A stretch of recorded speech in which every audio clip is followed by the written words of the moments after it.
Hi! Welcome back to Two Left Feet. I'm Ellie. I'm Lewis, and we are expert dancers, passionate lefties. Got it, did it that time. That was smooth. Yes, didn't forget. So this week... Hang on 1 second, just want to say... Yeah. Dedicated listeners and watchers will notice that this is the fourth sound setup we've used. Last video we used lavalier microphones, clip-ons, lovely, like newsreaders, and one of them stopped working right towards the end because the card got full on one device. They're out of battery this time, so we're not using that. We're using a Zoom recorder, just off camera below you. We've also held condenser microphones in kind of claw hand shapes. We've used both the two different condenser microphones on stands, and we didn't know how far or close to get to those. Yeah. And have we had you on a clip mic and me on a condenser? Yeah, we've had that. Yeah. We've had Ellie speaking into a microphone and a microphone speaking into me, in a way. We've had living microphones, dead microphones, charged, uncharged. Yeah, it'd be great if we put the clips on, then realised they were out of battery, but then just left them on and recorded it on this thing. No one would have ever known the wiser. Anyway, that was my little aside to begin. So this week, I say this week as if we do it every week, but whatever. We do it we're always doing it on a week. In a week, yeah. Whether that's weekend or midweek. So this week, we're going to talk about we're going to reflect a little bit on our personal experiences of dance education, and maybe because we had different types of education. Polar opposites. No, not polar opposites. Quite different. What would the polar opposite of the place be? Raised by wolves. Raised by wolves, yeah. Taught to dance by wolves. So we're going to talk about sort of the value systems that are in dance and specifically in education, but kind of from our own personal experience. So this is maybe a little disclaimer that we're not going to cover everything. It's not going to be like that last one where everyone has a take. It's going to be more personal and more. You can't argue with this one because this one's personal. Yeah, this is just our life stories, and this one is fully subjective. So good luck arguing that. That's a joke because it's always subjective. And the title of this video is Good Toes, Naughty Toes.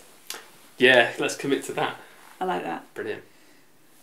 Which, hands up, who knows what that means? I'm assuming, for people who don't know what that means, for example, you've never taken a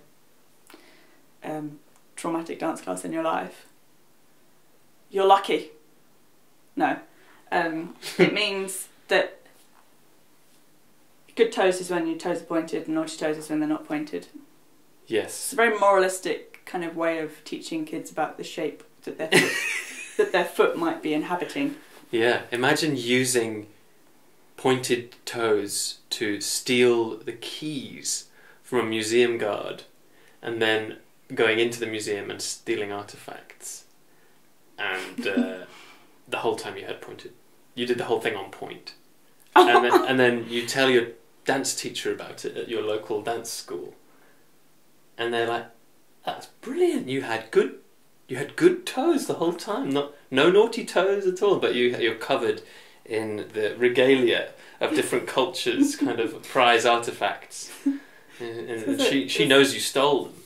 Quite a funny example to use because arguably stealing from a museum could be quite a good... That's true. But noble act to make. Basically just doing what the museum institution did to those countries. It's just it's paying forward the pain. It was another white student. It was a white student who did it.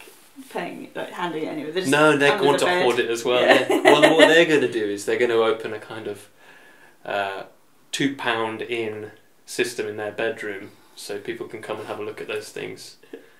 It's not much. Yeah, I mean, they're a child. They have no idea what kind of, value these things actually have. Well, she knows enough that it can get £2. Yeah. £2 a pop. Value systems. So. Anyway, yes, moralistic toes. Good toes, naughty toes. I mean, so I went to a conservatoire for contemporary dance in the years of. It's also a subjective video because we both studied a while ago, so this isn't like. People who are studying now are going to have a very different experience. And at vastly different times. Yours was at the end of the Labour era. Mine was at the beginning of the Conservative era. Oh, interesting. So I studied 2002 to 2006 to 2009, and then did an MA 2009 to 10. And I did 10 to 13 and 13 to 14. But I haven't mentioned where I went. I went to a university. I went to the De Montfort University in Leicester, UK. Middle of De Leicester. Montfort in Marseille. If only. If only. That would be quite a different experience. Yeah, so we chatted a bit about this the other day, and we kind of started comparing experiences, which was quite interesting. Let's maybe broadly recap what the differences might be between a conservatoire education and a university education. I mean, so when I was at the place, I don't know when it happened, but the place was already affiliated to a university. So the place originally had no affiliation to a university, but technically the place for a long time has been a university, but it's a conservatoire school, so it's like a kind of contained bubble, Yep. geographically and also in relation to the university that it's affiliated with. Yeah, it's from my understanding, it's a thoroughly insular experience. And what I experienced at university was broad-ranging, eye-opening, inspiring. I met so many business students, law students, Money students. Exactly. Specific types of business student, specific types of law. I don't remember any of those specifics. Who were you mates with who wasn't a dance student? Jake from film studies, because I did film studies first and then changed to do dance. Tom was a friend from school. He did computer science, I believe. I had a friend who did product design. I had a friend who did pharmaceutical science, but then changed to pharmacy because that you get you better jobs as an actual pharmacist. Nick was a business student. Shout out to Nick. Go on, Nick. He's done very well for himself in London.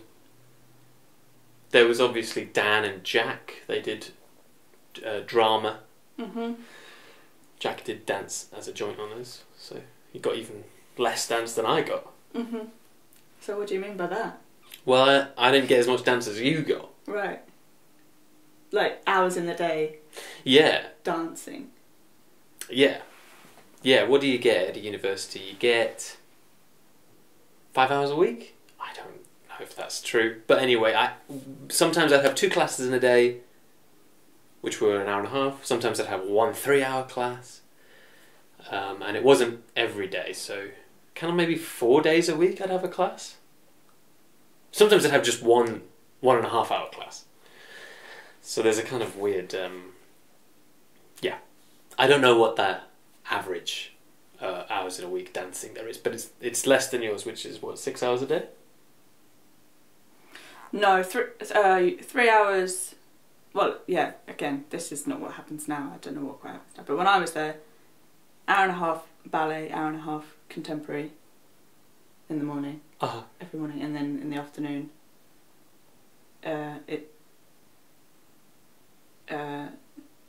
I'd say like it's half and half, or maybe like 60-40 dancing to non-dancing classes. So you have like anatomy and history stuff, but you have like choreography or improvisation, which is more dancing.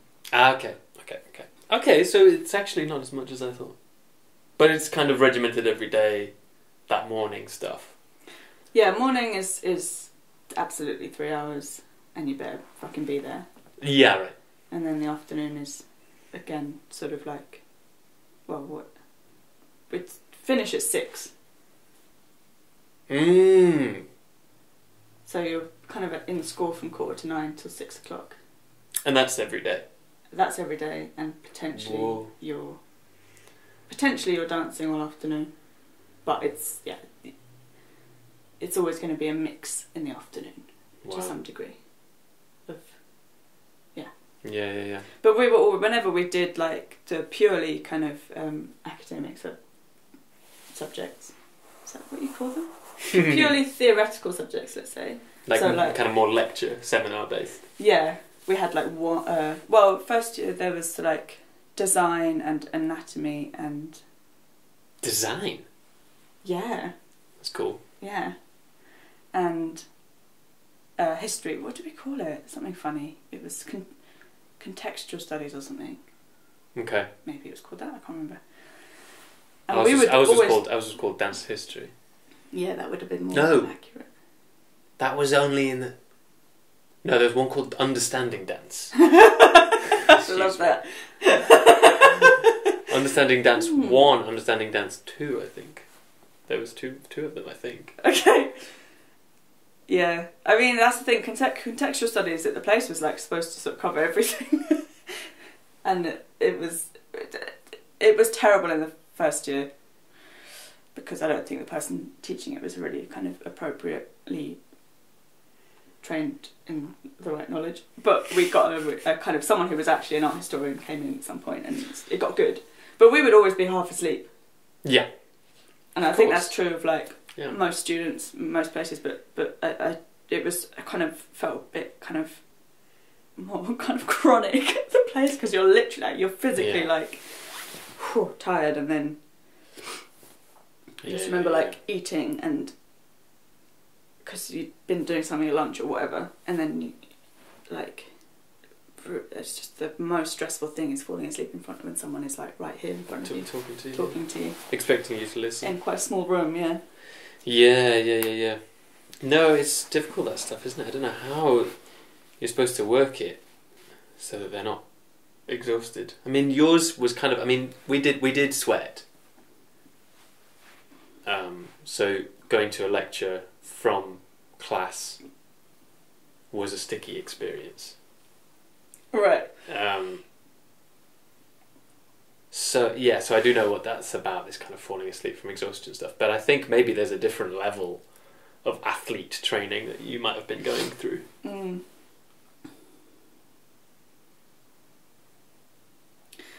Yeah. So when we talked about this the other day, I was like quizzing you on what essays you wrote, because I think I wrote about 1 essay a year max. I feel like that's the only writing I did. I feel like we would write 4 or 5 a year, maybe. Yeah. God, these averages are so approximate in my head, but it's more than what you had. For sure, yeah. And the approximates are all we need, really. And I think that's kind of like we don't aspire for accuracy. No, we do. When it matters. Like that feels like a kind of key define difference, isn't it? Of like just what is expected of you, or where the like how the education is kind of like materialised. Yeah. Or how the examination is carried out. What they're training you to do and what they're how they're assessing that is very different.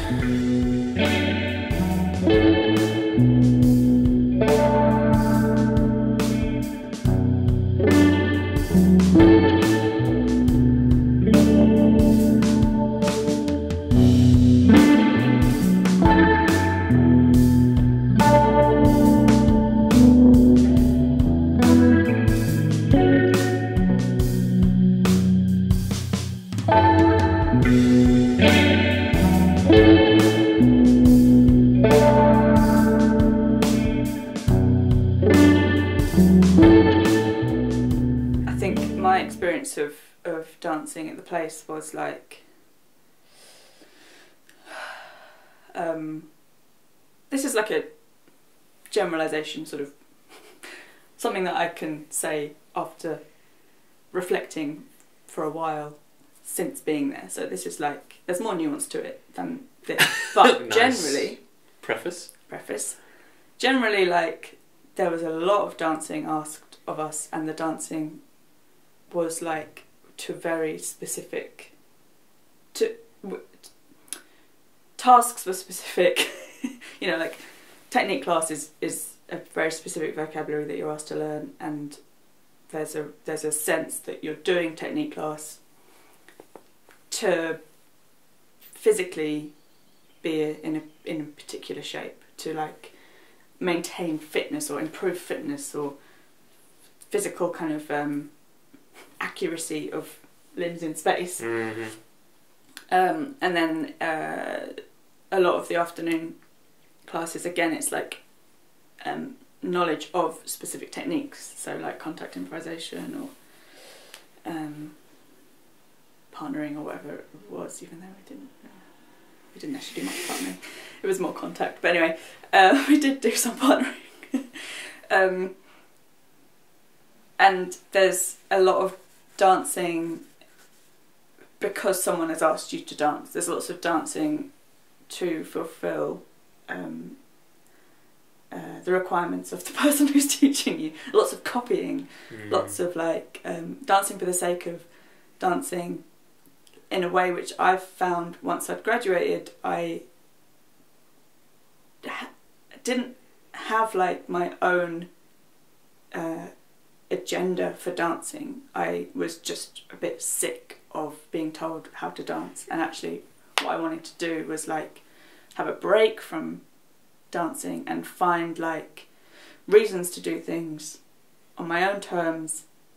And actually I realised that a lot of that was not, I ended up like not doing much dancing. So if I made a choreography, it was kind of like it had text in it, had objects, I was making up stories, I was kind of making up different sort of like logics and reasons for why I might be making performance, and dancing felt like surplus almost to that sort of desire to find reasons and justifications for things, because I felt like that's what I'd been missing, because I'd just been dancing because I'd been told to.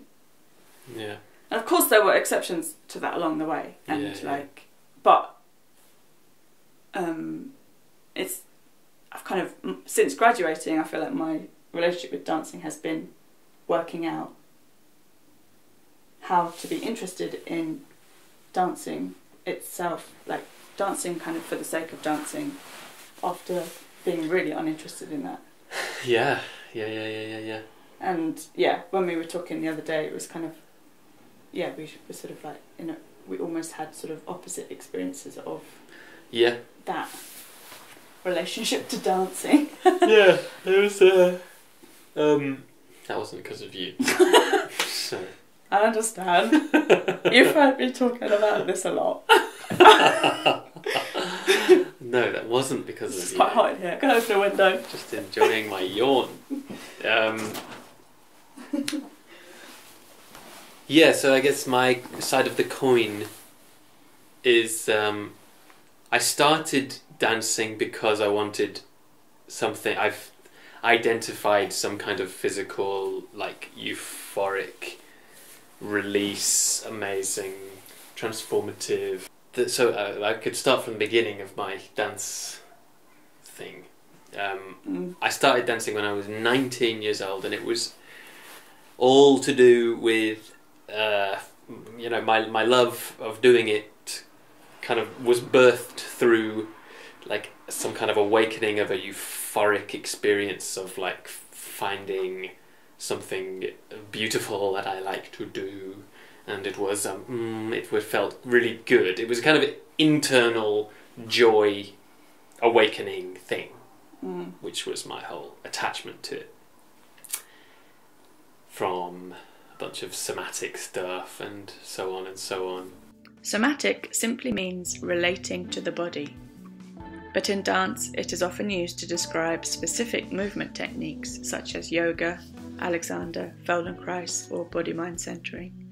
These techniques generally focus on the experiential relationship of the mover to their own dancing, rather than on the watcher's perspective of the mover. These practices are often characterized by releasing tension, imagery, and breathing exercises. We have our own reservations about certain ways in which these forms are practiced, which we might explore in another video. For this video, we simply use the word somatic to describe a certain type of dance class or field of techniques. So that was kind of the guiding nugget which took me through the education. And then when things were coming in which were all conceptual stuff, but like learning the history of like Judson or stuff like that, it was like I found that really cool. Like I was into art stuff like that, but it wasn't the kind of religious experience that I'd gotten out of like enjoying throwing myself around in shapes and sensation and stuff. So the whole time I was searching for artists who were like really concerned with like dancing freely, but also I don't know were interesting on other levels. I don't know how else to explain that. Like where it's not kind of the kind of austere, like someone turning a page 500 times. Like I could appreciate that on some levels, and also Cunningham as well. The kind of like the chance procedure stuff. I was like, oh, cool, but I wasn't like, get me on stage. Get me on there to do it. Yeah. I was like, ooh, that's neat. So yeah, I wasn't finding anything that was fun in that way that I wanted to do. But I did have to write lots of essays about stuff like that. So I was kind of bogged down in stuff that I didn't find very interesting, with almost zero frame of reference for what a career in the dance world would look like, or what like a dancing life would be, when everyone else had kind of been dancing since they were 3. It was kind of like they know what it's like to have this thing in their life. And I was like, yeah, trying to find a way into that. And so, yeah, the sense that this is another side of the coin to what you were saying is that I was moving away from putting words and ideas to my dancing. After education, I was moving away from that thing into finding more places to just kind of dance and let it speak for itself. And also like accumulate like those hours in your body almost. Yeah. Kind of accumulating experience of dancing. Yeah. And there was also like after training, it was like this sense that I was like a dance guy, but I'd only been dancing for 3 years. And I say training, I mean studying actually. So yeah, it was kind of like I had a first-class degree in dance, but I don't know, like it was like this weird sense of being an expert on paper and not expert in anything else. And there's part of that might be like real, as in like you actually haven't spent like huge amounts of time dancing, and then there's other parts of that which is more kind of like there exists in the dance world this hierarchy between conservatoire and university education, which would maybe give you a sort of sense that you haven't done enough to be qualified as a dancer. Yeah, exactly. On top of that, and then also like the stuff of like not like being away from the central hub of dance, London, as austerity begins, like that kind of thing. But also, I in a way, through my training, I wasn't even really aware of what y'all were doing over in the high training schools. So it was actually 2015 that I went to this work in progress night for Northern students. I'd started doing this Tino Segal piece, and the audition was at Northern. The piece was in Leeds. It was I was in Leeds a lot at that time, and like I saw this thing. It was a bunch of the third year students and maybe other years, I don't know, Northern students all doing their little works in progress, and I was like amazed by the technical ability and facility of these students. That was the moment where it clinched it. It was like, this is an entirely different level of like just ability, and in a way there was a sense that the thinking was also totally like more arty. Maybe that was just my particular De Montfort year, but there's an exposure to to choreography and choreographers and like the repertoire that's out in the world. When you're in a conservatoire, I think you do get exposed to that at a higher frequency. Well, that's the impression I get anyway. So there's also like, even if a Northern student is just kind of doing the sort of minimum of like seeing what's around them and copying stuff, styles, moves, whatever, that could look way more complex. Just by the virtue of like the fact that they've, I don't know, seen in a way the contemporary dance scene of the day goes to them, where it didn't come to us in our year. I mean, I don't know. I feel like De Montfort has had different patches of being like the place for dance or the place for interesting choreographic ideas, and some of that has been after I was there, and some of that was before I was there, and I feel like I missed something of the kind of visiting choreographer stuff that was so widely spoken about when I was there. It was kind of a year of a 3-year patch of not that many people coming to us.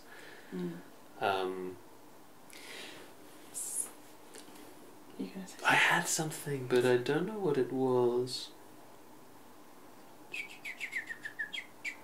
No. I remembered what I was going to say, and it was about the difference between the way that the conservatoire experience of community and the dance-ness of that community might be quite helpful for a depth of thinking and discussing and whatever, getting deep into dance. And the university experience is a little bit different from that, because you're surrounded by lots of different people who generally don't understand why dance is a degree. Lots of your friends probably at university don't care that, like, what your dance, like, about dance. There's no reason they should. It's not really that popular an art form. Certainly, in a conceptual sense. So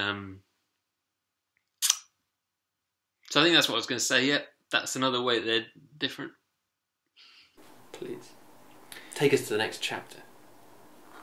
Chapter 5. Well, I suppose another little comparison. I mean, this has come up a lot, like over the years of us chatting about stuff. But sometimes I've been like, oh, it sounds blissful. Like you did so much Alexander technique. Like Sally Doughty, who was like in charge of the course, or she was. Yeah, I think she was head of, what do you call it? Program leader. Like someone who's like at the time. Whose work is like really embedded in improvisation and a lot of kind of somatic, like the core of the course is really somatic. You don't have this kind of like somatic-y afternoon, but essentially you want to, like, the place is kind of like, it's got those things, you know, fairly solid, but like really Cunningham is like shaping you. And also just like the kind of culture of conservatoire where there is like the sort of blurriness between professionalism and what's the kind of opposite of that, like unprofessionalism, where like lines might be crossed or abuses might take place, or my experience of like being groomed essentially by one of my teachers. And just to clarify what I am saying here, I have spoken publicly before about the fact that I had a relationship with one of my teachers from London Contemporary Dance School. I won't go into more details on this specific video other than that the place is dealing with the situation formally and taking the necessary steps to deal with my complaint. In the eyes of the law, a relationship between a teacher and student is not considered to be grooming if the student is of consenting age. However, in actuality, grooming can happen to anyone of any age when there is a power imbalance, which is why I use the word to describe my experience. Teachers coming to parties and stuff that I've maybe said to you and you're like, the idea of that happening at university is just unimaginable almost. You know, like there is so much the sort of seedy side of the conservatoire essentially isn't there, and I've kind of, you know, been like, wow, wouldn't that be great to like not have had those sort of traumatic experiences of like being treated in that way, or this sort of idea of what a dancer is being forced down my throat in such a way. Yeah.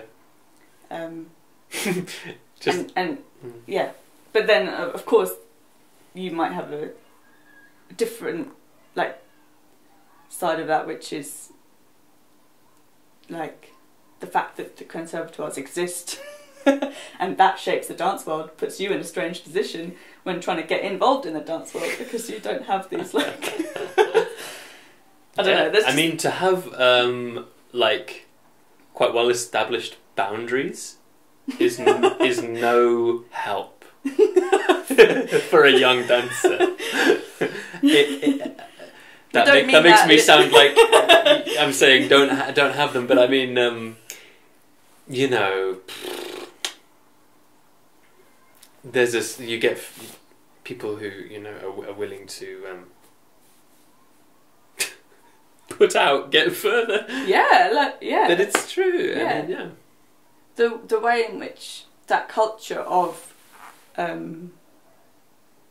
lack of boundaries and sort of permitted intimacy or other sort of behaviours that blur the line between, say, teacher or student or choreographer and employed dancers or whatever power structures might be, like the dance world at large sort of thrives off those not being formalised and not being safe and not being, you know, boundaried. Yeah. Which is not good, and which is something that we want to change. But totally, it's like materially, it impacts for people who aren't willing to whatever, don't know, take the clothes off in an audition, for example. Mm-hmm. Yeah. That's going to be. You're not committed to your art. Yeah. It's going to get in the way. Yeah, it's really bad. Should just make that clear.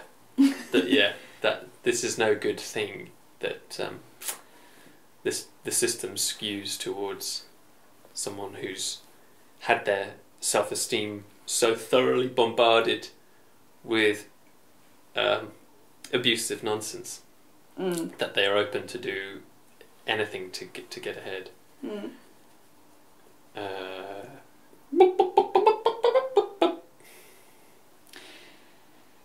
I suppose that's the same in many things. That's the same in acting and other kind of visual arts or and I think there's this like across the arts. There's often this like badge of honour thing, like have you earned your stripes by going through this kind of like boot camp of whatever training it is, you know.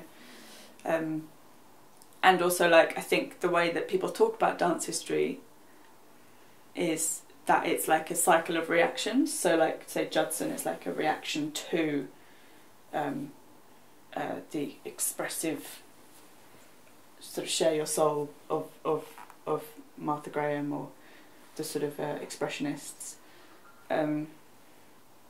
or Cunningham is a reaction, the way he uses the shapes of ballet but allows for clunkiness or allows for sort of human instability to be visible, is a reaction to the smoothing off of classical ballet, where you refuse to see any of those functionalities.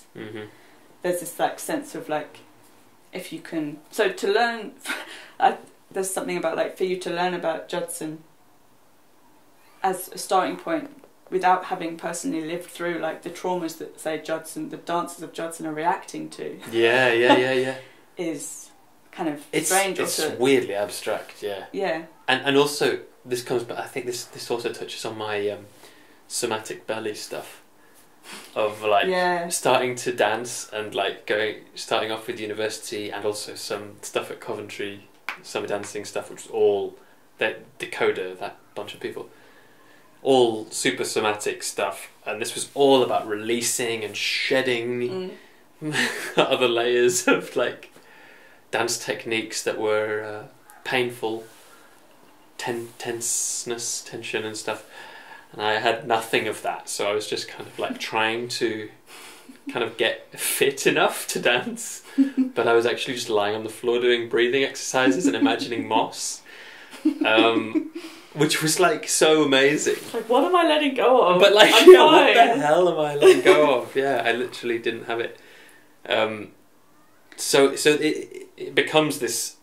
I kind of was doing lots through my studying of like trying to relate to other people's trauma and their therapeutic art methods for letting go of that, and it was completely abstract to me. And it's not, just to say, it's not like we're saying that's like that you have to have experienced trauma in order to then access these things. Like I think there are absolutely ways into somatic. Well, yeah, I mean this is work that doesn't require you to be letting go of your right, like rigid core. Well, you know, there's another thing which is like I suppose in lots of ways I was letting go of other stuff, which wasn't dance related. It was kind of more like, you know, my teenage desires to be muscly. I'd done some weightlifting and I was kind of, I suppose I was letting go of that, and I was letting go of like hunching at the computer and like letting go of like, I don't know, playing drums and having tense legs and arms from that. And you know, all those things can be done well, but I was doing them all wrong because I was young and stupid. But I was letting go of that in a way, you know. Yeah. But then you're entering into like a world where the people around you, their relationship to somatics is like quite directly connected to, say, ballet training. Yeah. Like a lot of people are in that space. It's true. Whose relationship to it is via dance, not drumming. It was like there was. Oh man, I don't know how this is a Venn diagram, but anyway, it's like me over here going into somatic. And that's just like my littleness. No, what it is Venn diagrams, things that Lewis does, and it's just Lewis in there, Yeah. in that camp, and he's also he's in the middle. Mm-hmm. Doing the somatic. Oh god, the middle is somatic. This side is ballet training. There's lots of... This whole area is populated by people. Oh god, it's not a Venn diagram. Sorry. Well, why not? It's a artistic Venn diagram. Well, I don't know. Maybe the easier way would be to go, yeah, I was the only person letting go of what I was letting go of, and there was a homogenised mass of people who were letting go of one or two specific things. It's a pie chart. The whole thing is somatic It's practice. a pie chart. Yeah. A little sliver of it is Lewis. That's right. Yeah. We can try and draw this Venn diagram in post and realise it doesn't work in post. Yeah.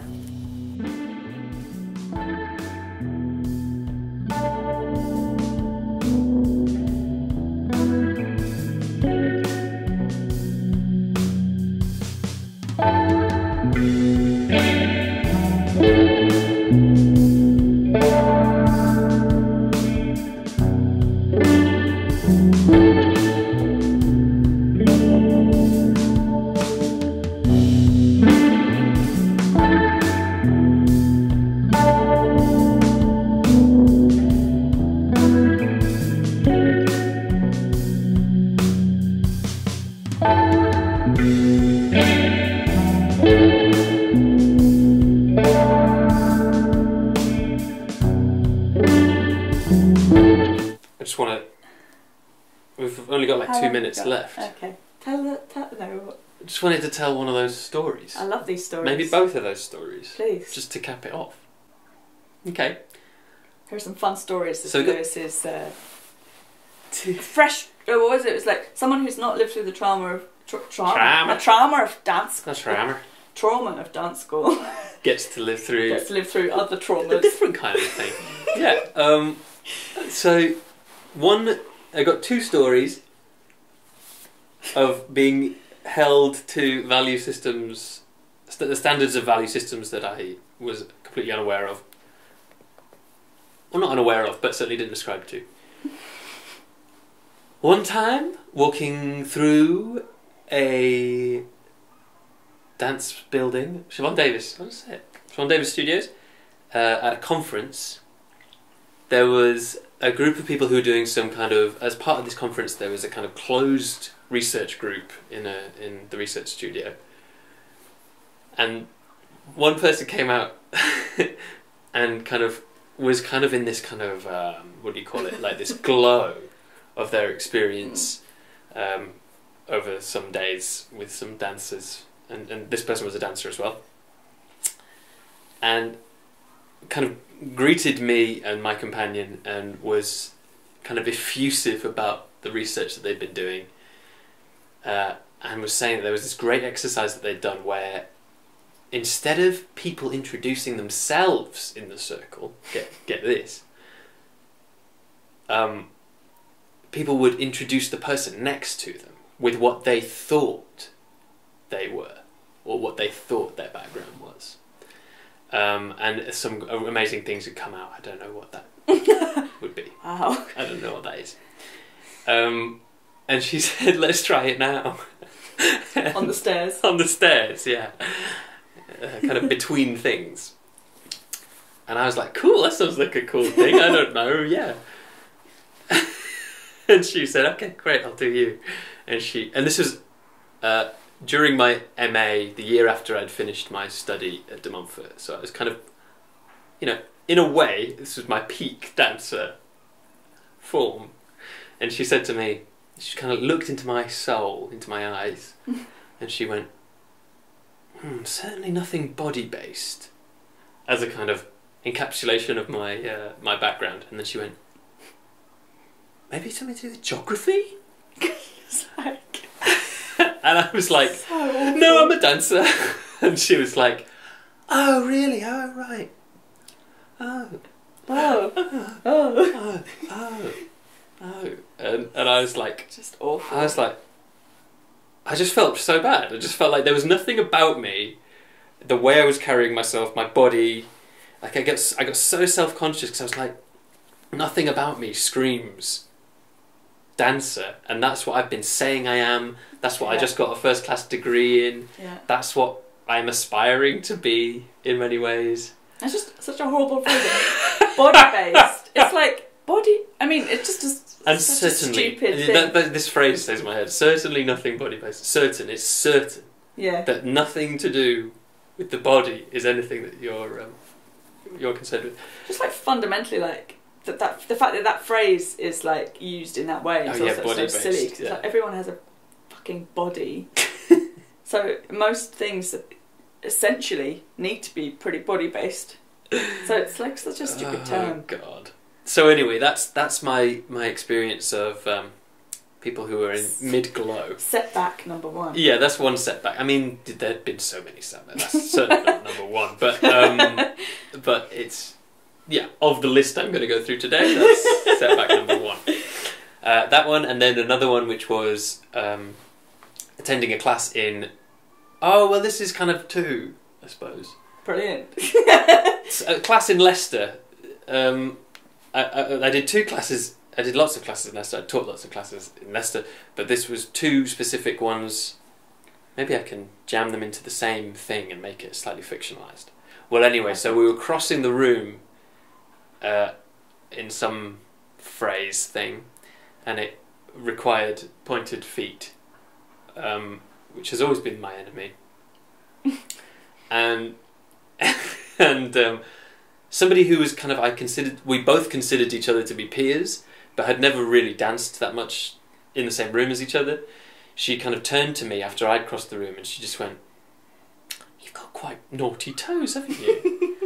And it was like her idea of me as a good dancer, which she'd kind of been going along with for a while, just, abstractly, similar age, similar position in the scene, had just been shattered. Like the idea that someone would be a good dancer and not have good toes, would have naughty toes, was completely shattering her image of me, which I just felt I could, maybe that's not true, but that's how it felt, and I was like, oh my God, I burst a bubble of someone else thinking I was good, and also whilst being kind of half insulted by this, it's like trying to put that into the camp of insult in my head and not into like the camp of valid criticism was so difficult. It was stuck. It was kind of like jammed, like trying to go into valid criticism, and me trying to get it. No,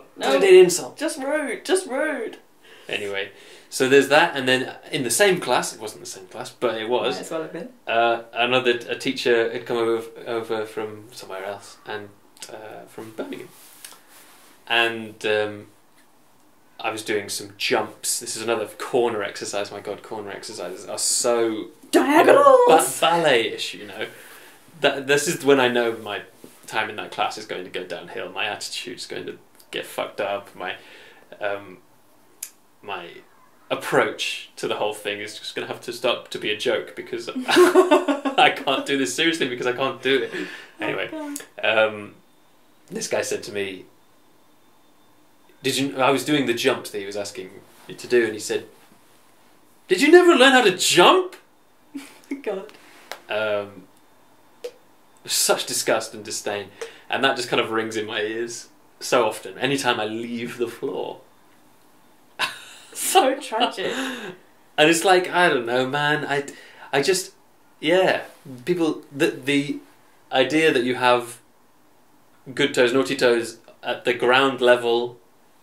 Just for an adult to be using that phrase is just weird for me. Yeah. Unless it's a come on, naughty toes.